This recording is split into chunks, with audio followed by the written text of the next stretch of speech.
Shalom peuple de Dieu, shalom mes frères, shalom mes sœurs, que Dieu vous bénisse. Tout est sous le lot, bon c'était pas prévu, à ce pays là direct mauvais ça là, qu'on puisse parler aussi Jésus, pourquoi pas? Pourquoi ne pas parler Jésus dans des temps libres? Lorsqu'on est libre, le Saint-Esprit m'a poussé de parler Jésus, de parler cet homme de Galilée, de parler notre amour, de parler notre Père, notre Créateur, notre divin Sauveur, notre Seigneur, Jésus-Christ de Nazareth. Lui qui est tout pour nous, c'est Jésus-Christ. Vous savez, j'aime beaucoup cet homme. Il est plus qu'un homme, mais laissez-moi d'appeler quand même l'homme. Puisque lui-même, il a dit, faisons l'homme à notre image. Donc l'homme que nous sommes l'antécédent. Nous sommes l'image. Lui, il est l'antécédent. Donc il est aussi comme nous. Donc il est le corps, il a aussi une âme. Il a un corps qu'on appelle Jésus-Christ. Il a aussi l'esprit qu'on appelle le Saint-Esprit. C'est lui qui nous a créés. C'est lui le créateur de tout. C'est lui qui appelle ce qui n'existe pas à son existence. Sans lui, personne ne peut exister et rien ne peut aussi exister. Sans lui, on ne devait pas même parler de ce monde. Sans lui, il n'y a pas la création. Car c'est lui qui est le maître de la création. Car le premier jour, lui-même, Dieu, était dans l'éternité. Il a jugé bon par sa volonté parfaite. Personne ne l'a poussé. Il a jugé bon de créer d'abord les êtres spirituels. Avant les temps, toujours dans l'éternité. Donc avant qu'il puisse créer les temps, lorsqu'il était dans l'éternité, il a jugé bon de créer les êtres spirituels. Il a créé les anges. Tout milliers d'anges. Donc personne ne peut compter le nombre d'anges que Dieu a créés. Dieu a créé beaucoup, plusieurs milliers de milliards même. Que personne peut nous révéler le nombre, et que je sais que ça là soit béni. Personne ne peut nous révéler le nombre d'anges que Dieu a créés. Donc Dieu a créé beaucoup. Là, c'était avant les temps, dans l'éternité. Et il a dit, maintenant, comme j'ai créé des anges, maintenant, je dois regrouper par catégorie. Puisque Dieu aime aussi, lorsqu'il a créé, il aime aussi que ceux que lui a créé commencent à lui adorer et lui louer maintenant. Maintenant, là où nous avons vu maintenant, il a créé les anges d'adoration. Et parmi les anges d'adoration, il a mis en tête ce que la Bible nous dit, Satan, diable. Ils avaient un nom, Lucifer, porteur de lumière, à qui Dieu avait mis tout son espoir, tout son cœur. Il n'y avait aucune créature que Dieu a aimé plus que cet ange-là. Il n'avait pas.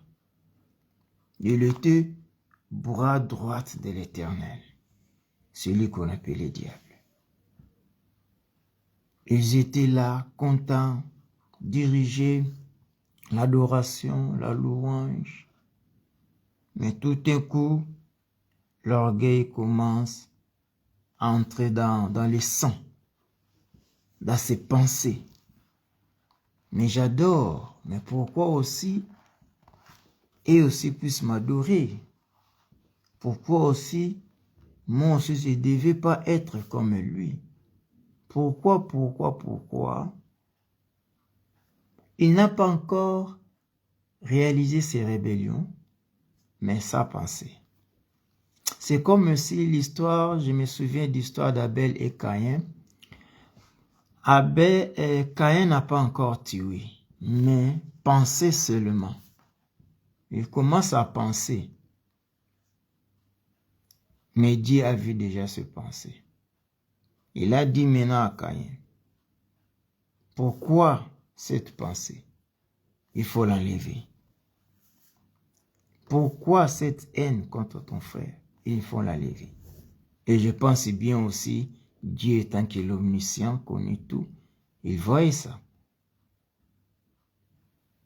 Comme il avait laissé libre arbitre aux anges de faire selon leur propre gré, il voyait Satan, comment son cœur commence à avoir la haine, rempli de la haine, et jusqu'à ce qu'il avait eu la décision de se rébeller, d'avoir la place de Dieu. Satan croyait que, affluençant d'autres anges, il doit faire combat et il va gagner. Or, lui, il est créature, c'est Dieu qui l'avait créé. Lui croyait que la puissance que Dieu m'a donnée, je peux faire face à mon maître. La puissance que Dieu m'a donnée, je peux lui renverser. Il croyait ainsi. Or, ce n'était pas ainsi. C'était ma croyance. Il s'est trompé. Il s'est trompé. Et après avoir, je ne vais pas entrer en détail comment il avait chuté, mais je vais parler seulement sur la création. Et après avoir créé les êtres angéliques ou les êtres invisibles dans l'œil nu, dans nos yeux, maintenant il a jugé bon de créer l'univers. Toujours poussé par personne. Personne lui a poussé. Par son propre gré. Par son propre gré, a jugé bon de créer. La parole de Dieu déclare, il a créé les ciels et la terre. Mais on n'a pas déterminé les jours. On a dit seulement les commencements. Donc c'est là où Dieu maintenant a commencé à quitter l'éternité pour entrer dans le temps. Puisqu'avant, lorsqu'il était dans l'éternité, il n'y avait pas le temps. Il n'y avait pas le temps. Maintenant, lorsque Dieu commence à créer le temps, il n'y avait pas la lumière. Mais la lumière était déjà là. Mais la lumière n'était pas dans le temps, la lumière était dans l'éternité. Puisque lui-même est la lumière. Lorsqu'il est là, c'est la lumière. Mais lorsqu'il est entré dans le temps, il n'avait pas d'abord la lumière. Puisque son absence manquait maintenant dans le temps. Et maintenant, il y avait les ténèbres à la surface de l'abîme, tout le monde connaît, mais son esprit surnageait au-dessus des eaux. Mais je dis maintenant, son esprit qui surnageait au-dessus des eaux, est-ce que c'était les eaux que nous buvons ou bien c'est quelles eaux? Son esprit surnageait au-dessus des eaux. Ici, je peux, j'ouvre parenthèse et je ferme directement. Par la révélation, les eaux, c'est la parole. Hein? Donc, son esprit s'est reposé au-dessus de sa parole. Car il a dit, lui-même contrôle sa parole. Vous voyez, lui-même est le maître de sa parole. Il contrôle sa parole. Comme toi, tu es là, tu contrôles ta parole. Tu es le maître de ta parole. Tu es le maître de ta parole. Maman Ginette, bonjour. Que Dieu te bénisse, Maman Ginette. Bravo. Tu vois, Dieu contrôle sa parole. Lui, il était au-dessus. Il contrôlait sa parole. Au-dessus des eaux, l'esprit était au-dessus des eaux. Mais il y avait les ténèbres. À la surface de l'abîme, il y avait les ténèbres. Là, c'est déjà Satan a chuté. Et maintenant, il voulait créer. Il faut que maintenant, que la lumière soit.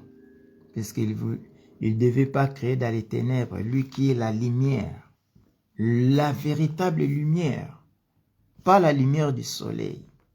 Puisque on ne peut pas voir le soleil, mais la lumière est toujours là. Le matin, le soleil ne se lève pas très tôt matin, mais lorsque tu te réveilles à 5h, 5h30, la lumière est déjà là. À 6h, la lumière est déjà là. Et il y a des fois, le soleil n'est pas là, mais la lumière est déjà. Et il a appelé la lumière, que la lumière soit, la lumière fut. D'où venait cette lumière? Cette lumière existait déjà dans l'éternité. Cette lumière existait déjà dans l'éternité. Donc, lui, il a seulement fait l'appel de ce qui est à l'éternité, de se présenter dans les temps. Alléluia. Nous voyons ça, c'est à Jésus. Bonjour, maman Patty. Que Dieu vous bénisse. Nous voyons ça à Jésus. Jésus, lui, qui est la lumière. Ce n'est pas la lumière est née seulement le jour où Marie a mis au monde. Ce n'est pas la lumière, ce n'est pas ça. La lumière n'était pas née le jour où Marie a mis cet enfant dans le monde. Non, la lumière existait déjà. C'est pour cela que j'ai dit, oui, shalom, maman Patty, que Dieu vous bénisse. Maman gros cœur, maman aborphelin. Nzamba pambola otozi la gana décembre. Tosunga aborphelin na biso na Kinshasa. Bon, donc, la lumière existait déjà. Mais dans les temps, la lumière n'était pas là. Vous voyez. Maintenant, le Seigneur a fait seulement appel à ce qui existait dans les temps, à ce qui existait, pardon, dans l'éternité, de se présenter dans les temps. Lorsqu'il a dit que la lumière soit. Donc, qu'est-ce qui s'est passé? La lumière a quitté l'éternité. La lumière s'est présentée dans les temps. Et la lumière fit. Vous voyez? Donc c'est comme aussi Jésus. Jésus a quitté l'éternité. Oh, Jésus existait déjà. Mais seulement a quitté l'éternité où il était. Il s'est présenté maintenant dans les temps. Dans le ventre de Marie. Ce n'est pas ça, les jours qu'il a existé dans les temps et son existence a commencé par là. Non, l'existence de Jésus n'est pas commencée par là. Son existence était déjà. Son existence était déjà. C'est pour cela qu'il a dit, avant que Abraham fût, je suis. Un peu français, un peu compliqué. Avant que Abraham fût, moi je dirais que j'étais. Mais lui, il a dit, je suis. Puisqu'il était déjà dans les temps. Cette lumière, lorsque le Seigneur a dit que la lumière soit, la lumière fut, la lumière, qu'est-ce qui s'est passé? La lumière a quitté l'éternité pour se présenter dans les temps. Et le Seigneur a vu que la lumière était bon. Maintenant, lui, celle qu'il a jugé bon de séparer. Le Seigneur a séparé la lumière d'avec les ténèbres. Maintenant, écoutez cette révélation. Le Seigneur lui-même a baptisé, il a dit que la lumière, qu'on appelle ça le jour. C'est pour cela, dans les jours ou pendant la journée, même s'il n'y avait pas le soleil, mais la lumière est là. Et cette lumière-là, c'est ça que nous appelons le jour. Si cette lumière a quitté, nous n'appelons ça pas le jour. On appelle ça la nuit ou le soir. Donc, à cause de cette lumière que nous avons appelé les jours. Et maintenant, les ténèbres, c'est l'absence de la lumière. C'est les ténèbres. Le Seigneur a jugé bon de l'appeler ça le soir ou la nuit. Donc la nuit représente l'image de les ténèbres. Et le Seigneur lui-même a appelé ça les ténèbres. Donc lorsqu'on voit les ténèbres, on voit le soir ou on voit la nuit. Maintenant, il a dit, Après avoir appelé le premier jour la lumière, il s'est limité là-bas. Pour le premier jour, le Seigneur a fait la séparation des lumières avec les ténèbres. C'est pour cela même, le premier jour où l'homme reçoit Jésus dans la vie, le premier jour où un païen reçoit Jésus dans la vie, première chose qui se passe dans sa vie, c'est la séparation de cet homme avec les péchés. C'est la séparation de cet homme avec le péché. Car cet homme maintenant est appelé la lumière, car lui-même a dit, nous sommes la lumière. Pas seulement lui qui est la lumière, mais il nous a dit aussi, nous sommes la lumière de ce monde. Maintenant, les ténèbres qui étaient le péché habite en nous, Dieu nous a séparés. C'était le premier jour, lorsqu'on reçoit Jésus dans sa vie. Lorsqu'on reçoit Jésus dans ta vie, c'est la séparation. Maintenant, le deuxième jour, le Seigneur a séparé les eaux d'en haut et les eaux d'en bas pour qu'il puisse créer quoi? Les ciels. Donc, pas les cieux. Je dis bien le ciel et la Bible dit bien aussi le ciel. Donc, le ciel a été créé le deuxième jour. Dieu a séparé les eaux d'entre les eaux. C'est le ciel, c'est créé. C'est pour cela, vous allez voir, j'avais dit que la parole, dans la révélation, je dis, et les eaux qu'on a dit que l'Esprit du Seigneur surnageait au-dessus des eaux, dans la révélation, les eaux, c'est sa parole. Dans la révélation. Donc lui-même surnageait au-dessus de sa parole. Vous voyez, au-dessus de sa parole. Maintenant, lorsque le deuxième jour a séparé les eaux d'entre les eaux pour créer le ciel, donc une partie d'eau en haut, une partie d'eau en bas. La partie qui est en haut, ça tombe ici en bas comme la pluie. Et la partie qui est en bas, ça monte en haut comme le vapeur. C'est toujours l'eau. L'eau ici, ça monte en haut comme le vapeur. L'eau en haut, ça descend ici en bas comme quoi? Comme la pluie. Le premier jour. Non, le deuxième jour, pardon. Or, maintenant, par la révélation, la parole s'est détachée. C'est Christ qui est la parole. C'est détaché. C'est séparé. Vous voyez, Christ est monté, mais Christ aussi est resté en bas. Cela veut dire, en bas ici, nous avons le Saint-Esprit. Il est avec nous. Mais Christ, nous avons vu, il est monté aussi en haut. Mais toujours l'eau. L'eau en bas et l'eau en haut.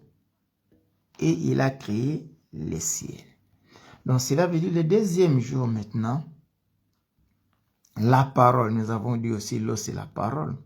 Cela veut dire l'eau qui est restée en bas, c'est la parole que nous lisons. C'est la parole que nous lisons. C'est Logos. C'est les Écritures que nous lisons, la parole de Dieu. Mais ce qui est en haut, c'est toujours l'eau. C'est toujours la parole. C'est ça qu'on appelle maintenant le Rhéma.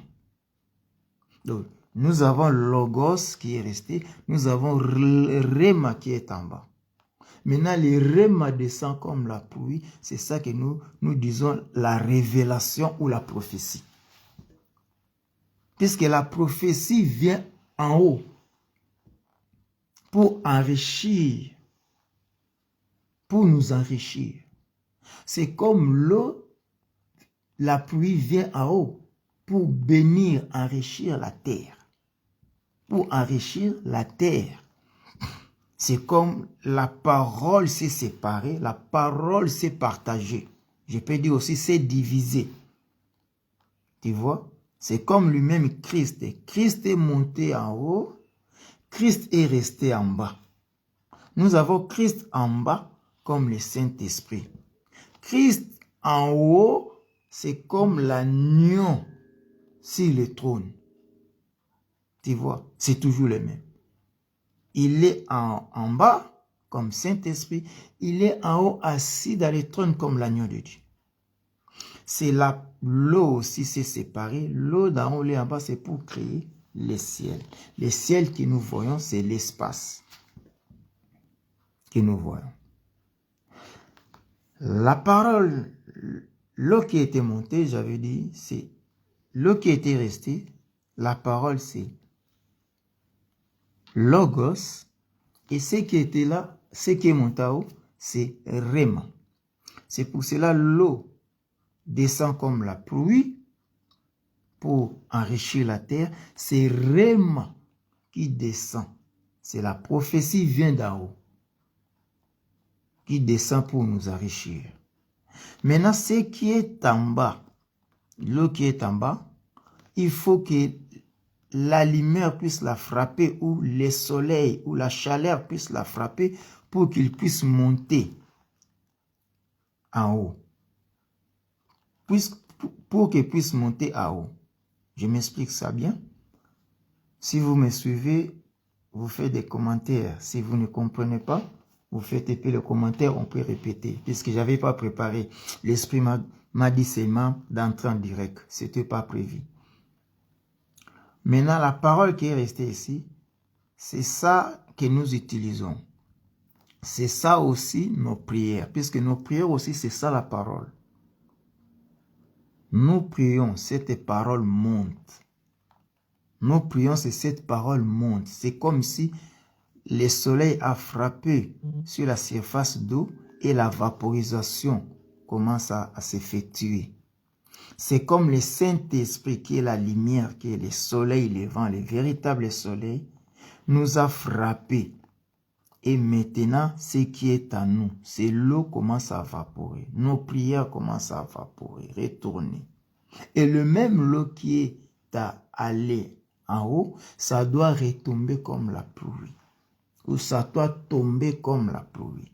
C'est notre prière qui monte en haut et descend comme une bénédiction. La bénédiction que nous recevons, c'est ça que notre prière. Si tu ne pries pas, comment tu peux être béni? Il faut prier, demander la bénédiction. Lorsque ta parole monte maintenant pour aller d'en haut, et maintenant ta parole qui est en haut va attirer la bénédiction qui va tomber. De la bénédiction qui tombe, c'est ce lui-même a dit, tout ce que vous allez demander, ou tout ce que vous demandez en priant avec foi, ou dans la prière avec foi, cela vous sera donné. Donc, les mêmes paroles-là que tu as parlé, la même parole-là qui sortait maintenant pour aller en haut, qui attire maintenant la bénédiction. Cela veut dire, donc, la bénédiction qui tombe là, c'est ta prière, c'est ta parole. Ça transforme en bénédiction. Lorsque tu dis, Seigneur, donne-moi l'enfant. Papa, j'ai besoin d'enfant. Papa, j'ai besoin de mariage. Papa, j'ai besoin de guérison. Cette parole est montée. Et après, qu'est-ce qui doit se passer? Tu as eu l'enfant. Ça veut dire, cette parole maintenant est descendue comme l'enfant. Tu as parlé, papa, j'ai besoin du travail. Cette parole, c'est l'eau s'évaporer. Et maintenant, il faut que la pluie tombe. Maintenant, le travail est tombé et là. Donc, ce travail-là, c'est ta parole est tombée sous forme de la pluie. Cette parole est tombée maintenant. Tu vois? S'il n'y a pas la vaporisation, cela veut dire qu'il n'y aura pas la pluie. Il faut que la vaporisation puisse s'effectuer. Lorsque la vaporisation doit s'effectuer, et il y aura la pluie. Or, maintenant, il faut que tu parles. Ta parole qui est la pluie, qui est l'eau. Lorsque tu vas parler, l'eau c'est la parole. Lorsque tu vas parler, et cela doit monter en haut et ça va descendre comme la pluie, maintenant comme la bénédiction. Je demande les promotions, je demande le mariage. Le mariage. Donc, il faut que tu parles. Ça doit monter comme la vaporisation et le mariage va descendre comme la pluie. Or, c'est le même l'eau. L'eau qui est ici, la vaporisation, H2O.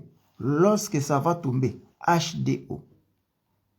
Vous voyez, ça montait comme des bulles d'air, mais ça descendait comme des gouttes d'eau. Comme des gouttes d'eau, la pluie. Donc, c'est ta parole qui attire la bénédiction. Dieu attend que tu puisses parler. Dieu attend que tu puisses parler. Tu puisses attirer la bénédiction. Là, c'était le deuxième jour. Je ne voulais pas entrer trop dans cet enseignement.